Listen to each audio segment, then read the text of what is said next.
Have you ever tried to take a break from your problems, only to find it almost impossible? Problems can make us feel restless and anxious. If you've ever tried to sleep with worries on your mind, you know how hard it is to get a good night's rest. You might even have nightmares, waking up exhausted, your body aching. This is what we call fatigue. Some people try to escape their problems by watching TV, browsing the internet, or going to the movies. But if your mind is preoccupied with worries, you can't focus or enjoy these activities. The problems linger, and when the distraction ends, they're still there. Others might turn to alcohol, vices, or drugs to forget their troubles. They drown their emotions and memories, but when the effects wear off, the problems are still there, often bigger, compounded by the harm they've done to their bodies.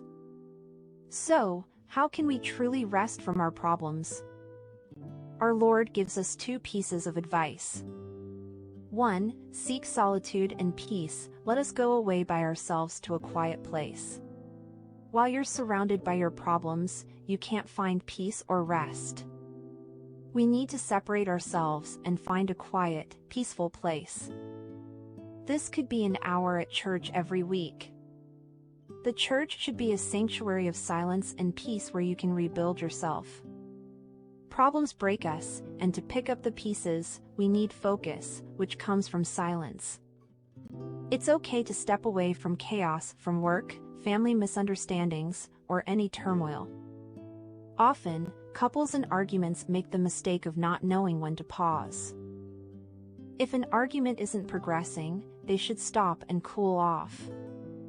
Respect each other's feelings and take a break. Separate for a bit to regain calm and clarity, then come back to discuss things rationally. The same goes for work. Don't bring work stress home. Respect your need for rest. In some countries, it's illegal for bosses to contact employees during their off hours to ensure they have uninterrupted rest. Jesus knew his apostles were exhausted from their mission and took them to a quiet place to rest. We can't rest if we're always immersed in our problems. Learn to step away sometimes, but remember, this doesn't mean leaving forever. You just need a break to recharge and then return. 2. Entrust your problems to the Lord. Where we stop, the Lord continues. Do your best and trust that God will handle the rest. At the end of the day, when night comes, we should trust that God will bless our efforts and carry on where we left off. Being faithful means trusting God with your burdens. If you don't trust Him, you'll always feel weighed down. Remember, the Lord Himself invites us to rest. Give yourself time for silence, fill your heart and mind with trust, and relax knowing God can handle what you can't. By following these 2 steps, seeking peace and solitude, and entrusting our burdens to God, we can find true rest from our problems.